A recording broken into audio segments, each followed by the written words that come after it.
Salam sejahtera, terima kasih karena bersama dengan saya di Nazlin Unity Channel. Saudara-saudara sekalian, hari ini akhirnya yang kita tunggu-tunggu sudah tiba. Rafizi Ramli akhirnya bersuara berkaitan dengan peletakan jawatan beliau. Wah, ini betul-betul saya dan Anda pasti tunggu.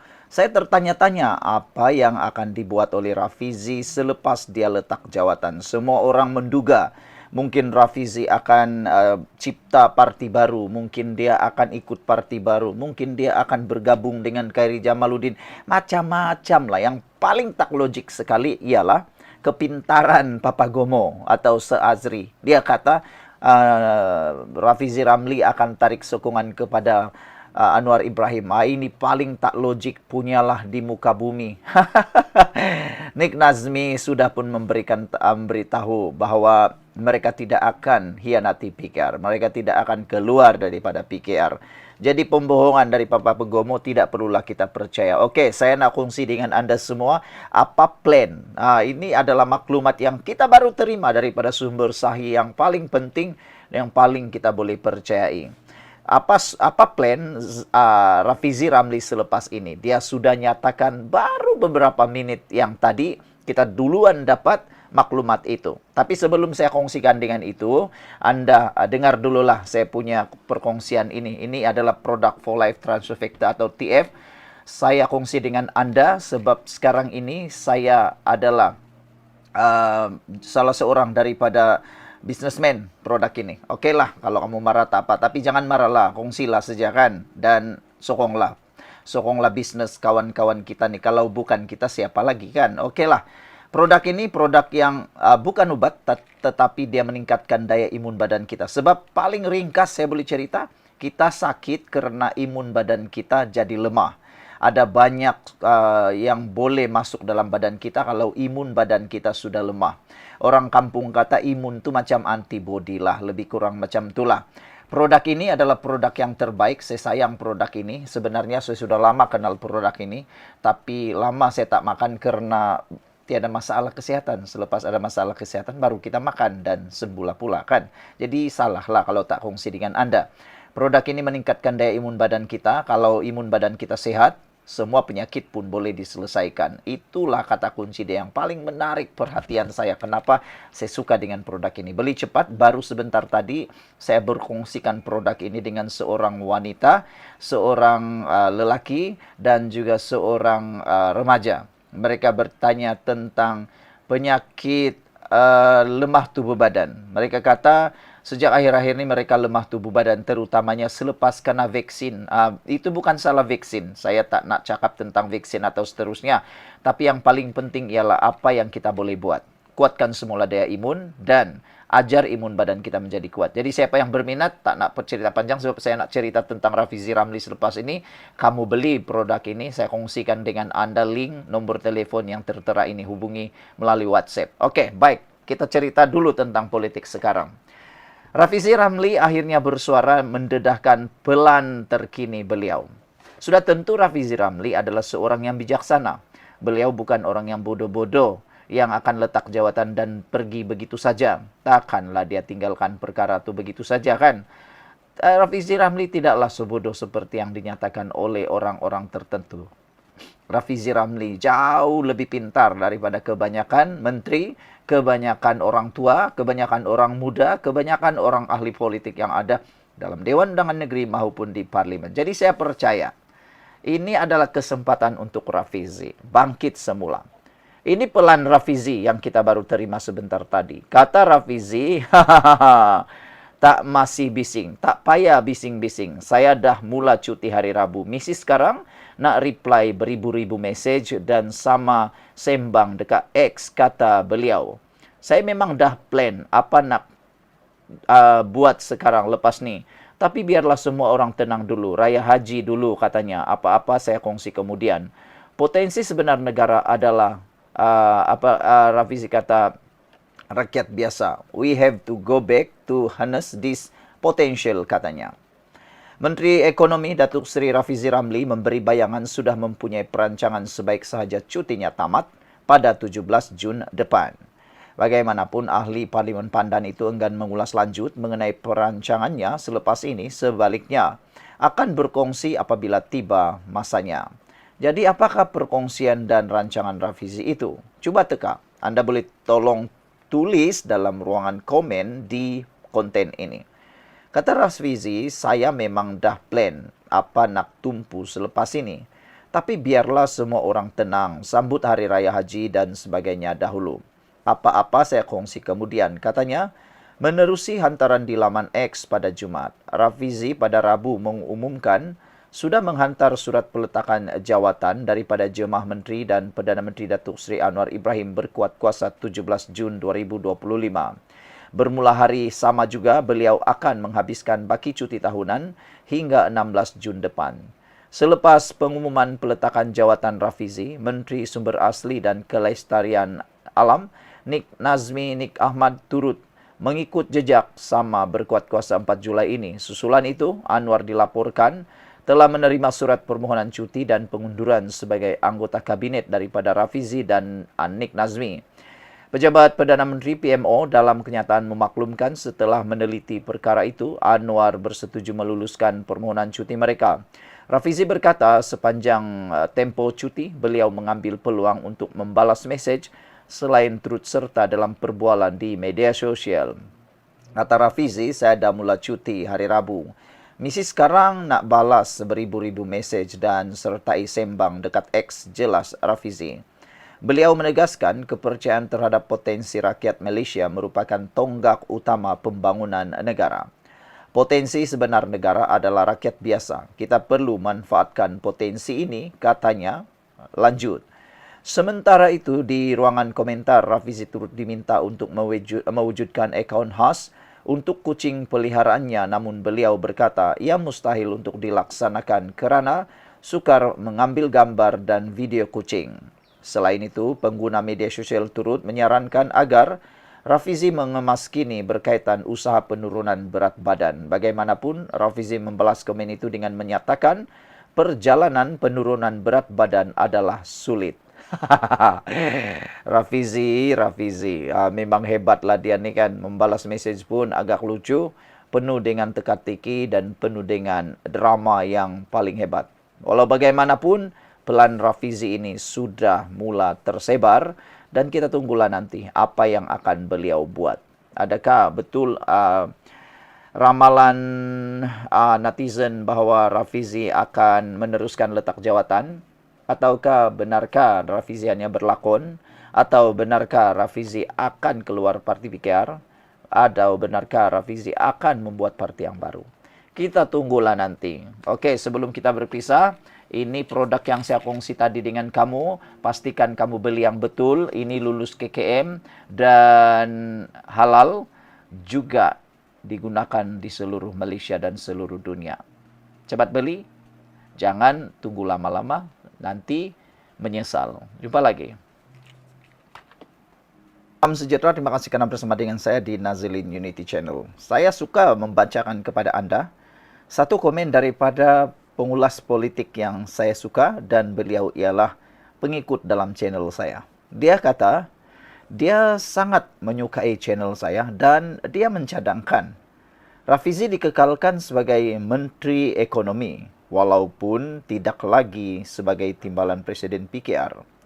Kerana menurut beliau, Raffizi Ramli adalah seorang menteri yang terlalu baik untuk letak jawatan. Bak kata pepatah, kerugian yang sangat besar kepada Malaysia. Sekiranya Raffizi Ramli terlepas begitu sahaja. Yang dikejar tak dapat, yang digendong berciciran pula. Oleh sebab itulah, beliau mencadangkan supaya Raffizi Ramli dikekalkan sebagai menteri dalam kabinet. Hal ini kerana memang betul, dalam kepimpinan PKR, termasuklah Nurul Izzah, sebenarnya belum dapat menandingi kepakaran dan juga pengalaman mentadbir Raffizi Ramli. Nurul Izzah tidak pernah mengetuai Kementerian Ekonomi. Bagaimana beliau boleh melakukannya?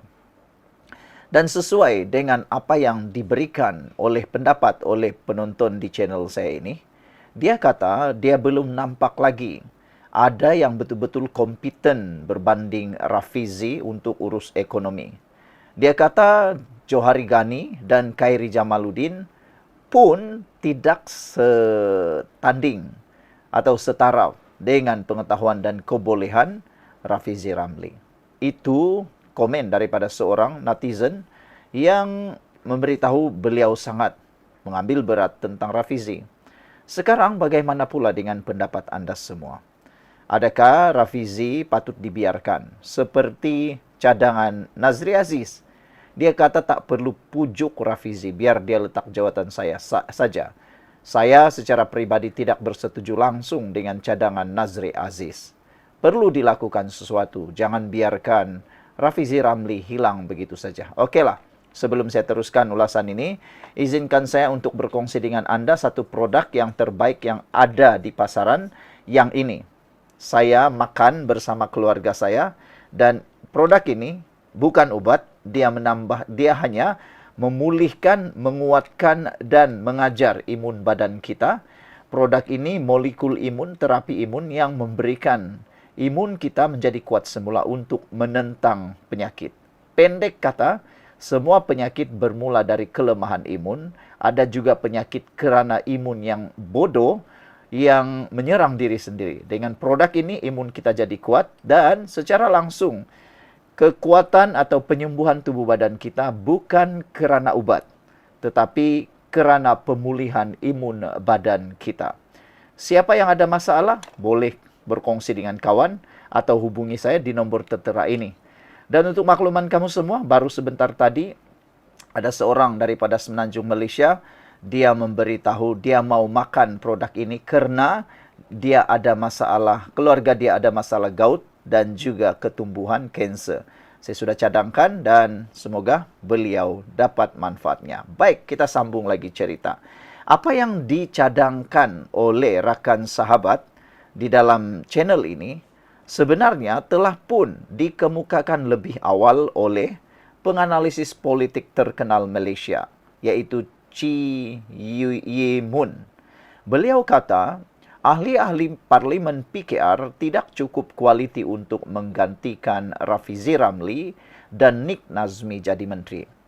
Ini adalah analisis daripada Chee Yee Mun menyokong kepada pendapat rakan penonton yang memberikan komen dalam channel saya tadi itu.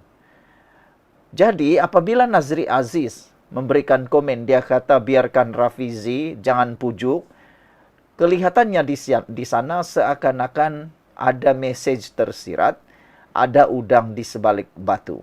Mungkinkah Nazri Aziz mahu sesuatu? Mungkinkah Nazri Aziz sebenarnya mahu lakukan sesuatu dengan kabinet? Manalah tahu kan tiba-tiba dia berminat pula dengan jawatan menteri. Ataupun dia dapat melihat bahawa ini masanya mungkin untuk UMNO BN sekali lagi jadi berdominan kalau tiada Rafizi. Sebab kita tahu pada tahun 2021 ketika Rafizi bercuti panjang, apa yang jadi? Berlaku kelesuan melampau dalam Pakatan Harapan. Kempennya lesu, diserang habis-habisan oleh musuh, berdiam saja, seakan-akan mereka hilang panglima perang. Mereka hilang hala 7 perang. Kalau perang nih, kalau tiada panglima pun mati juga. Kalau perang nih, dia tak tahu nak pergi ke mana pun mati juga. Kalau perang nih, tiada strategi perang pun susah juga. Paling penting sekali, dalam peperangan ada seorang jeneral yang bijak berkata-kata, selain memberikan motivasi, juga memberikan arahan yang tepat. Arahan yang mudah jelas difahami. Itulah mungkin kebolehan Rafizi yang ramai tidak dapat tandingi. Itu sebabnya Rafizi tidak boleh dibiarkan. Jangan terpengaruh dengan apa yang dikatakan oleh Nazri Aziz. Penganalisis politik berkata rombakan kabinet akan membolehkan Anwar melantik lebih ramai ahli parlimen muda memegang portfolio kurang berat. PKR tidak mempunyai ahli parlimen yang berkebolehan yang cukup untuk mengisi jawatan menteri ditinggalkan oleh ahli parlimen pandan. Rafizi Ramli dan ahli parlimen Setiawangsa Nik Nazmi Nik Ahmad. Menurut seorang penganalisis, Chin Yi Mun dari Universiti Tunku Abdul Rahman berkata, dengan senarai panjang ahli PKR yang ada, ia mungkin tidak sukar untuk Perdana Menteri Anwar Ibrahim mencari pengganti Rafizi yang memegang portfolio ekonomi dan Nik Nazmi sumber asli dan portfolio kelestarian alam sekitar. Beliau mungkin mempunyai kuantiti tetapi tidak mencukupi orang yang berkualiti untuk menjadi menteri, terutamanya untuk menggantikan Rafizi yang memegang portfolio ekonomi. Anwar akan menghadapi kesukaran mencari pengganti yang sesuai untuk mereka berdua. Satu-satunya jalan keluar ialah merombak jemaah menteri dan ini mungkin membolehkan beliau melantik lebih ramai ahli parlimen junior daripada partinya untuk memegang portfolio kementerian yang kurang berat dan membiarkan yang lebih senior mengambil alih portfolio yang lebih besar, katanya. Semalam Nik Nazmi berkata beliau meletak jawatan sebagai menteri selepas gagal mempertahankan jawatan naib presiden PKR pada pemilihan parti. Beliau dan rakan seperjuangan Rafizi yang kehilangan jawatan timbalan presiden PKR kepada Nurul Izzah. Ditanya mengenai tugas berat yang menanti Anwar, Chin berkata ramai dalam PKR tidak berpengalaman dalam menerajui kementerian. Menjadi menteri bukan tentang melaungkan slogan atau mengetuai demonstrasi jalanan atau menyiarkan mesej di media sosial. Ia menangani perkara-perkara penting dan mendesak dalam negara. Menteri juga perlu menguruskan kementeriannya dan berurusan dengan birokrasi kerajaan. Secara umumnya, kebanyakan ahli parlimen PKR tidak mempunyai pengalaman seperti itu. Beliau juga berkata sudah terlalu lewat untuk melatih ahli parlimen PKR untuk jawatan menteri. Memandangkan kerajaan yang tinggal kira-kira 2,5 tahun lagi di Putrajaya, tidak ada masa untuk belajar. Mereka mesti melaksanakannya. Chin berkata, Anwar yang merupakan presiden PKR boleh mempertimbangkan untuk melantik timbalannya Nurul Izzah, malah istrinya, Wan Azizah, ke dalam jemaah menteri. Tetapi adalah tidak bijak untuk berbuat demikian. Dia akan dituduh nepotisme, tuduhan yang timbul selepas pemilihan parti. Selepas Nurul Izzah memenangi jawatan nombor 2, dia tidak boleh untuk berdepan dengan perkara itu lagi. Dan jika dia melantik seseorang dari luar partinya, dia perlu menjawab kepada penyokongnya dari dalam partinya, katanya lagi. Saudara, itulah masalah besar yang sedang dihadapi oleh Anwar Ibrahim jika beliau tidak memujuk Rafizi dan Nik Nazmi. Jadi, sebelum kita berpisah, sekali lagi saya tunjukkan kepada Anda ini produk yang betul, lulus KKM, halal dan sudah menjawab pelbagai persoalan masalah kesihatan penyakit orang yang ada di Malaysia dan di seluruh dunia. Kalau berminat, PM dalam konten ini. Sekian dulu untuk kali ini. Jangan lupa tinggalkan komen Anda. Bye-bye.